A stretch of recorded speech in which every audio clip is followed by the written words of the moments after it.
രാമേന്ദ്ര സാറേ, സോണിയാഗാന്ധിയുടെ ആത്മകഥ വരുന്നു. തീർച്ചയായിട്ടും അത് ഇന്ത്യൻ രാഷ്ട്രീയത്തിലെ ഒരു പ്രധാനപ്പെട്ട വാർത്ത തന്നെയാണ്. മാത്രമല്ല അത് വലിയ തോതിൽ കോളിളക്കം ഉണ്ടാക്കാനിടയുണ്ട്, വലിയ തോതിൽ ആഘോഷിക്കപ്പെടാനും ഇടയുണ്ട്. എന്തായാലും ലോകമാധ്യമങ്ങൾക്കൊരു പ്രധാനപ്പെട്ട ഇര തന്നെ ആയിരിക്കണം ആ പുസ്തകം. തീർച്ചയായിട്ടും അതൊരു ഇന്ത്യയുടെ ഒരു വലിയ കാലഘട്ടത്തിൻ്റെ സാക്ഷിയാണല്ലോ അവർ. ഇന്ദിരാഗാന്ധി മുതൽ ഏതാണ്ട് പുതിയ കാലത്ത് രാഹുൽ ഗാന്ധി, മോദി വരെ നീണ്ടുപോയ ഒരു കാലഘട്ടത്തിൻ്റെ നേർക്കുനേരുള്ള സാക്ഷിയാണല്ലോ. സത്യമായിട്ടും അതിന് വലിയ ന്യൂസ് വാല്യൂ ഉണ്ട്. ഞാൻ ഇപ്പോൾ മുതിർന്ന മാധ്യമപ്രവർത്തകൻ എന്ന നിലയിൽ അങ്ങയോട് ചോദിക്കുന്നത്, ഈ കാലഘട്ടമൊക്കെ കണ്ട ഒരാളുമാണ് സാർ. അങ്ങൊക്കെ വളരെ സജീവമായി മാധ്യമപ്രവർത്തനം നടത്തിയ കാലം കൂടിയാണ് സോണിയാജിയുടെ കാലം. ഞാൻ ചോദിക്കുന്നത്, ഈ പുസ്തകത്തിൽ എന്തുണ്ടാവും നമുക്ക് അറിഞ്ഞൂടാ. പുസ്തക വിൽപ്പനയ്ക്ക് വേണ്ടി പ്രസാധകരുടെ ചില തട്ടിപ്പുകളാണ്, ബ്രിട്ടീഷുകാരനായ പ്രസാധകന്റെ ചില തട്ടിപ്പുകളോ അല്ലെങ്കിൽ ഉള്ളതോ ഇല്ലാത്തതോ ഒക്കെ ആയ ചില കൗതുകങ്ങളോ സൂചനകളോ ഉത്കണ്ഠകളോ ഒക്കെയാണ് ഇപ്പോൾ അദ്ദേഹം പുറത്തു വിടുക. ഞാൻ ചോദിക്കുന്നത് ആ പുസ്തകത്തിൽ എന്തുണ്ട് എന്നല്ല, ആ പുസ്തകത്തിൽ എന്തുണ്ടാവണമെന്നാണ് രാമേന്ദ്രൻ എന്ന മാധ്യമപ്രവർത്തകൻ ആഗ്രഹിക്കുന്നത്. അതെ, ഇത് നവംബർ 10 ആണ് പ്രസിദ്ധീകരിക്കാൻ പോകുന്നത്. അതെ. അപ്പൊ അതിന്റെ ഓളം പ്രസാധകൻ ഇപ്പോൾ തന്നെ തുടങ്ങിയിരിക്കുന്നു. ഇനിയും കുറെ കാലം 2 മാസമൊക്കെ ഉണ്ട്. ആൽഫ്രഡ് നോഫ്, അത് വിദേശ പ്രസാധകനാണ്, പ്രധാനപ്പെട്ട പ്രസാധകരുമാണ് അവര് പ്രസിദ്ധീകരിക്കുന്നത്. ചില സൂചനകൾ മാത്രമാണ്. അതിന്റെ കവർ പ്രസിദ്ധീകരിച്ചിട്ടുണ്ട് ഇപ്പോൾ. അത് അവര് മറ്റേ രാജീവ് ഗാന്ധിയൊക്കെ പ്രണയിക്കുന്ന ആ കാലഘട്ടത്തിലെ ഒരു ചിത്രം ആണ്, ഒരു ബ്ലാക്ക് ആൻഡ് വൈറ്റ് അവരുടെ ചിത്രം ആണ് കവറിലുള്ളത്. പുസ്തകത്തിന്റെ പേര് belonging, A journey of love എന്നാണ് പുസ്തകത്തിന്റെ പേര്. അപ്പോ അവര് തമ്മിലുള്ള പ്രണയകഥ കാണും എന്നുള്ള കാര്യത്തിൽ തർക്കമില്ല. അപ്പോ ഇവര് മാഷ് പറഞ്ഞതുപോലെ അവർ ഇത്രയും രാഷ്ട്രീയ സംഘർഷങ്ങൾക്കിടയിൽ, കുടുംബ സംഘർഷങ്ങൾക്കിടയിലും ജീവിച്ചിട്ടും അവരുടെ ജീവിതം, അവരുടെ സ്വകാര്യ ജീവിതം വളരെ രഹസ്യമാക്കി അവർ സൂക്ഷിച്ചുകൊണ്ടിരുന്നു. അതാണല്ലോ ഇവരെ സംബന്ധിച്ചിട്ടുള്ള, ഇവർ ചിരിക്കില്ല, മൊണാലിസ എന്നൊക്കെ പറഞ്ഞ് പണ്ട് കാർട്ടൂണുകളൊക്കെ നിരന്തരം വരുന്നുണ്ടായിരുന്നല്ലോ. ഇവർ രാഷ്ട്രീയത്തിൽ ഇറങ്ങുമോ എന്നുള്ളത് തന്നെ കുറെ കാലം ചോദ്യമായിട്ടുമൊക്കെ നമ്മുടെ രാഷ്ട്രീയ രംഗത്ത് അവശേഷിക്കുകയൊക്കെ ചെയ്തിരുന്നു. അപ്പോൾ അതുകൊണ്ട് അവരുടെ ജീവിതത്തിനെ സംബന്ധിച്ചിട്ടൊരു ദുരൂഹത അല്ലേ, അവരെവിടെയാണ്, ഇങ്ങനെയാണ്, മറ്റേ യൗവനം വരെ എങ്ങനെയായിരുന്നു, കുടുംബത്തിനെ പറ്റി ഇവർ ക്യാബറ ഡാൻസർ ആണെന്നൊക്കെ ഇപ്പോഴും പല ആളുകളും പറയാറുണ്ട്. അതേപ്പറ്റി ഒന്നും നമുക്കറിഞ്ഞുകൂടാ. ഇത്തരം ഈ ഒരു ഭാഗമുണ്ടല്ലോ, അവര് രാജീവ് ഗാന്ധിയെ കണ്ടുമുട്ടുന്നത് വരെയൊക്കെയുള്ള ഭാഗം വളരെ രഹസ്യം നിറഞ്ഞതാണ്. മറ്റേ ഒരു കോൺട്രാക്ടറോ കരാറ് പണിക്കാരനോ ഒക്കെ ആയിരുന്നു അച്ഛൻ എന്നൊക്കെ ഉള്ള കഥകളൊക്കെ നമുക്ക് കേട്ടറിവുകളാണ് എന്നുള്ളതല്ലാതെ ഇവരുടെ തന്നെ നാവിൽ നിന്ന് പുറത്തേക്ക് വരുന്ന ആദ്യ മുഹൂർത്തമായിരിക്കും ഈ ആത്മകഥ. അപ്പൊ അതുകൊണ്ട് അതിൻ്റെ അകത്ത് നമുക്ക് താല്പര്യമുണ്ട്. എനിക്ക് വ്യക്തിപരമായി അല്ലെങ്കിൽ തന്നെ ഇവര് വലിയ തോതിൽ ഈ പുരാവസ്തു അവിടെ വിൽക്കുന്ന ഗണപതി എന്നൊക്കെ പറഞ്ഞിട്ട് ഇവരുടെ കുടുംബത്തിന് 2 കടകൾ, ഒരെണ്ണത്തിന്റെ പേര് ഗണപതി എന്നാണ് എന്നൊക്കെ വാർത്തകളും വായിക്കാറുണ്ട്. അങ്ങനെ ആ പുരാവസ്തു വിൽപ്പന, കടത്തുണ്ടെങ്കിൽ കടത്ത് തുടങ്ങിയ കാര്യങ്ങളൊക്കെ ഇതിൻ്റെ അകത്ത് പരാമർശം താല്പര്യമുണ്ട്. എനിക്ക് വലിയ താല്പര്യം. ക്ഷീരമുള്ളവർ അകിടും ചുവട്ടിലും. അതെ അതെ, തീർച്ചയായിട്ടും. അത് ആദ്യം പറഞ്ഞു കഴിഞ്ഞാൽ കുറച്ചുകൂടി ഗൗരവമുള്ള കാര്യങ്ങളിലേക്ക് വരാൻ പറ്റും. 544 പേജാണ്. ഓ, വലിയ പുസ്തകമാണ്. അതെ, വലിയ പുസ്തകമാണ്. 544 പേജ് എന്ന് പറയുമ്പോൾ അതിന് വലിയ വിലയുണ്ടാവും. ഒരു ഹാർഡ് ബൗണ്ട് പുസ്തകമൊക്കെ ആകുമ്പോൾ 1500 രൂപയൊക്കെ ആദ്യം ഉണ്ടാവും. ഇത് പേപ്പർ ബാക്ക് ആവുമ്പോഴേ വില കുറയുള്ളൂ. അപ്പോൾ അതിൻ്റെ റോയൽറ്റി ഇനത്തിൽ തന്നെ അവർക്ക് വലിയ തുക. ഇംഗ്ലീഷ് പ്രസാധനത്തിലുള്ള ഒരു വിശേഷം, നമ്മൾ പുസ്തകം എഴുതി തുടങ്ങിയാൽ തന്നെ നമുക്ക് അഡ്വാൻസ് കിട്ടും, പൈസ കിട്ടും അല്ലേ? അഡ്വാൻസ് കിട്ടും, നന്നായിട്ട് വിൽക്കുന്നതാണ് എന്നൊക്കെ അറിയുമ്പോൾ. അപ്പോൾ അങ്ങനെ വലിയൊരു തുക സ്വന്തം നിലയ്ക്ക് അവർക്ക് ഇതിൽ നിന്ന് കിട്ടും. അപ്പോൾ യുദ്ധാനന്തര ഇറ്റലിയിലാണ്, 2ാം ലോക യുദ്ധത്തിന് ശേഷമുള്ള ഇറ്റലിയിലാണ് അവരുടെ ബാല്യമൊക്കെ. അപ്പോൾ രാജീവ് ഗാന്ധിയെ കണ്ടുമുട്ടുന്നത് കേംബ്രിഡ്ജിലാണ്. അപ്പൊ ആ ബാല്യം, യാത്രകൾ കേംബ്രിഡ്ജിലേക്ക് എങ്ങനെ പോകുന്നു തുടങ്ങിയ കാര്യങ്ങൾ ഒക്കെ അതിൻ്റെ അകത്ത് വരുമായിരിക്കും. പിന്നെ ഒരു രാഷ്ട്രീയ കുടുംബത്തിലേക്ക് അവർ വിവാഹം ചെയ്തു വരുന്നു. വിവാഹത്തിന് മുമ്പ് തന്നെ 1965 അവർ ഇന്ത്യയിലെത്തുന്നുണ്ട് ആദ്യമേ. അപ്പോൾ അവർ ആദ്യമേ എത്തുകയും ഇവിടെ ഒരു പ്രധാനമന്ത്രിയുടെ കൂടെ ജീവിക്കുകയും ചെയ്യുന്നു. അപ്പോൾ ഇവിടുത്തെ ശക്തമായ ഒരു പ്രധാനമന്ത്രിയുടെ കൂടെ തന്നെ അവർ ചെയ്യുന്ന കാര്യങ്ങളൊക്കെ കണ്ട് ഒരു കുടുംബസ്ത്രീ ആയിട്ടാണ് ഇവർ ജീവിക്കുന്നത്. ആ കാലത്ത് രാഷ്ട്രീയത്തിലൊന്നും ഇടപെടുന്നില്ല. ഇവർക്ക് ആദ്യകാലത്ത് ഈ നമ്മുടെ ഭക്ഷണം അതുമായിട്ട് യോജിച്ചു പോകാൻ വലിയ പ്രയാസമായിരുന്നു എന്ന് കേട്ടിട്ടുണ്ട്. അതൊക്കെ ഇതിൻ്റെ അകത്ത് വരും എന്നാണ് ഞാൻ കരുതുന്നത്. ഉദാഹരണത്തിന് മല്ലിയില, മല്ലിയില ഒട്ടും പരിചയം ഉണ്ടായില്ല. ഇവിടെ മല്ലിയിലൊക്കെ എല്ലാത്തിലും ഇടുമല്ലോ. അതുപോലെ പച്ചമുളക്, ഇതിനോട് രണ്ടിനോട് അവർക്ക് വലിയ യോജിപ്പുണ്ടായിരുന്നില്ല എന്നാണ്. അതുപോലെ തന്നെ രാജീവ് ഗാന്ധിക്കും ഈ ഗാന്ധി കുടുംബം എന്ന് പറയുന്ന നെഹ്റു കുടുംബത്തിലും ഇപ്പൊ ഗാന്ധി കുടുംബം എന്നല്ലേ പറയാ. അപ്പൊ അതില് അവർക്കൊക്കെ ഇഷ്ടമുള്ളതാണ് ഗജർ കാ ഹൽവ എന്ന് പറഞ്ഞിട്ടൊരു ഹലുവ. അപ്പൊ അത് ഇവരുണ്ടാക്കുകയൊക്കെ ചെയ്യും.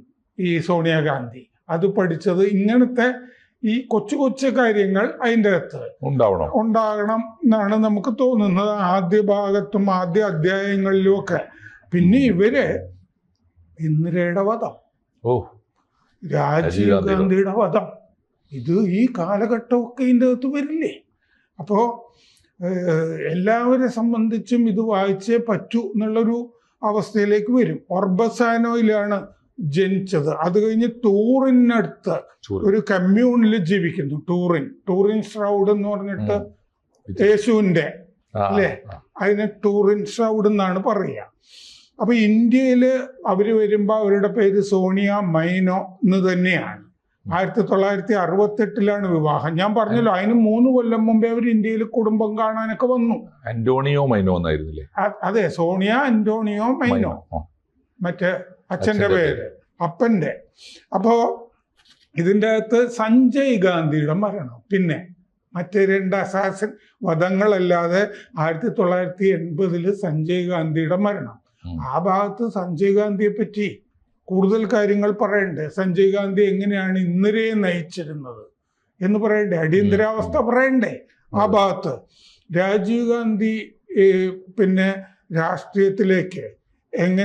രാഷ്ട്രീയത്തിലേക്ക് രാജീവ് ഗാന്ധി വരുന്നതിനെ ഒരു സിംഹിയെ പോലെ ഇവരെതിർത്തിരുന്നു എന്നാണ് മുമ്പൊക്കെ കേട്ടിരിക്കുന്നത്. സോണിയാഗാന്ധി അതെന്തുകൊണ്ട് അങ്ങനെ എതിർത്തുകൊണ്ടിരുന്നു, അദ്ദേഹത്തിന്റെ ജീവനിലുള്ള ഭയമാണോ തുടങ്ങിയ കാര്യങ്ങളൊക്കെ ഇതിൻ്റെ അകത്ത് വരാറുണ്ട്. പിന്നെ സഞ്ജയ് ഗാന്ധിയുമായിട്ട് ഇവർക്ക് അത്ര അടുപ്പമുണ്ടായിരുന്നോ എന്നുള്ള കാര്യത്തിൽ സംശയമുണ്ട്.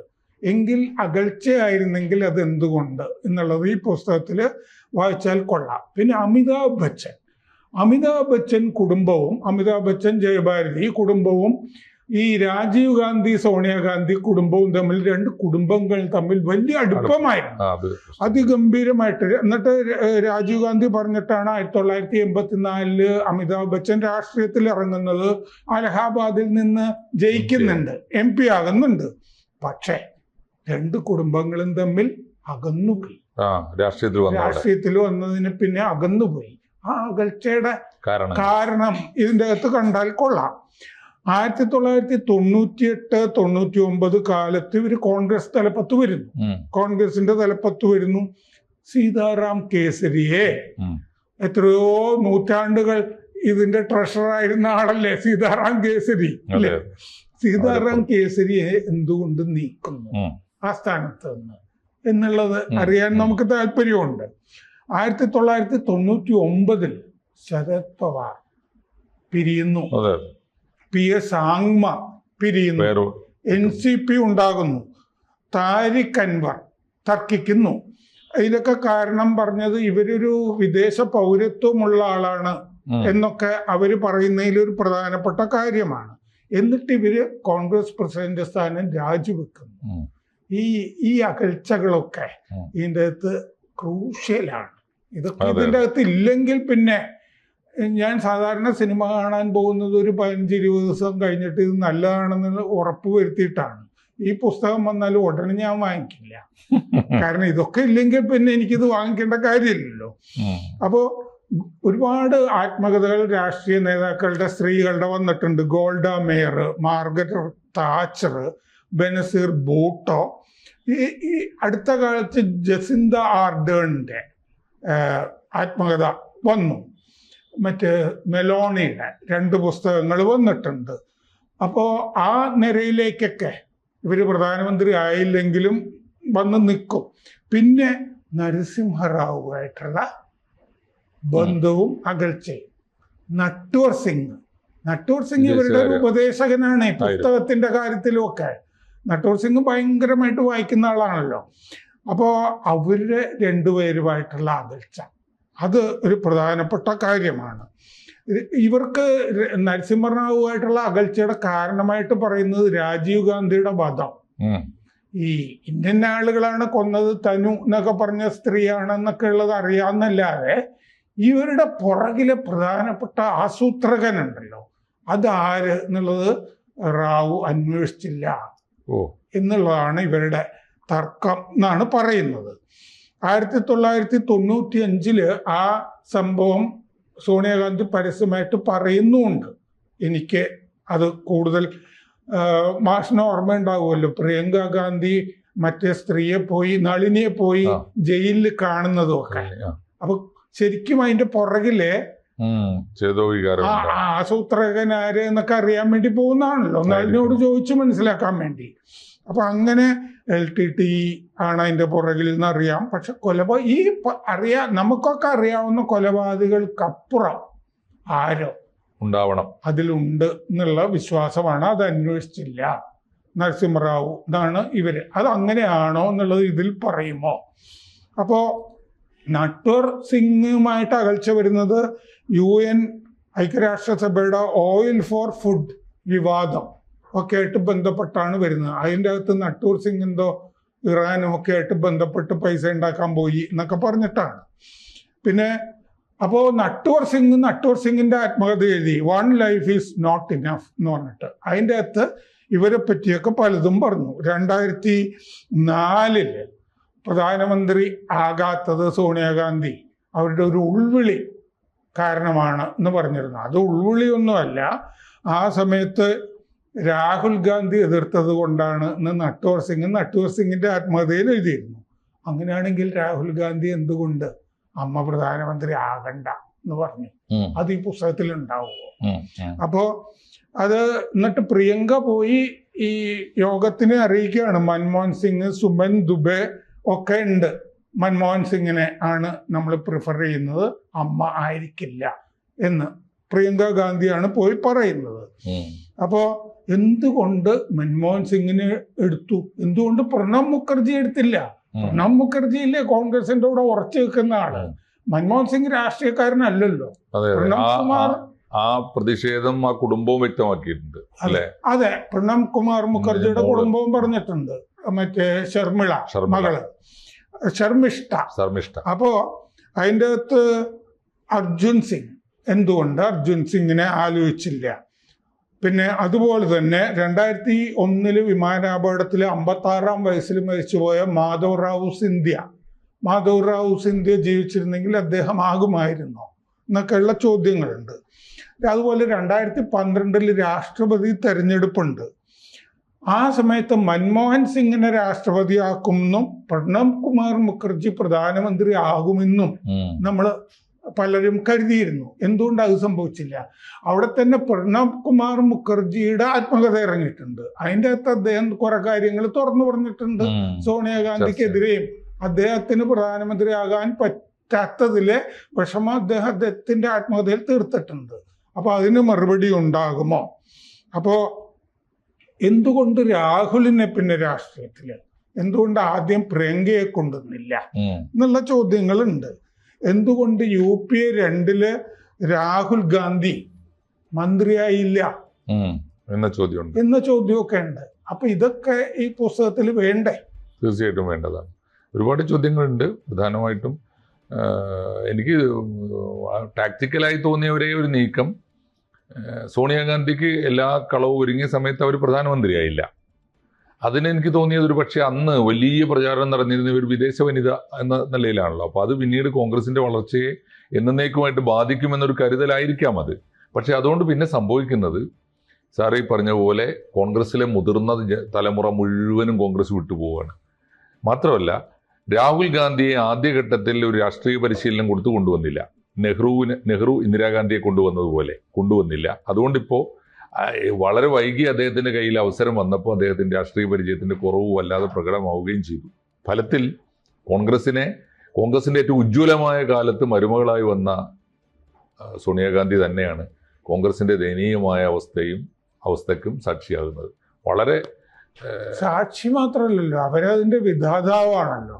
കാരണക്കാരി പലരും പോകുന്നത്. തീർച്ചയായിട്ടും കാരണക്കാരി എന്നും വിളിക്കാം. എന്തായാലും അവർക്ക് എന്താണ് പറയാനുള്ളത് എന്ന് കേൾക്കാൻ ലോകമെങ്ങുമുള്ള രാഷ്ട്രീയ തൽപരരായ എല്ലാവരും കാത്തിരിക്കുന്നുണ്ടാവും. ലോകത്തിലെ ജനാധിപത്യവാദികൾക്ക് ആകെ താല്പര്യമുള്ളതാണ് ലോകത്തിലെ ഏറ്റവും വലിയ ജനാധിപത്യ രാജ്യത്തിന്റെ ദീർഘകാലത്തെ ഒരു സാക്ഷിയുടെ വാക്കുകൾ നേരിട്ട് കേൾക്കാൻ. ഫ്രം ദി ഹോസ് മൗത്ത് എന്ന് പറയില്ലേ, കാത്തിരിക്കാൻ നമുക്ക്. നവംബർ 10 അല്ലേ? പ്രേക്ഷകരും കാത്തിരിക്കട്ടെ. ഓക്കെ.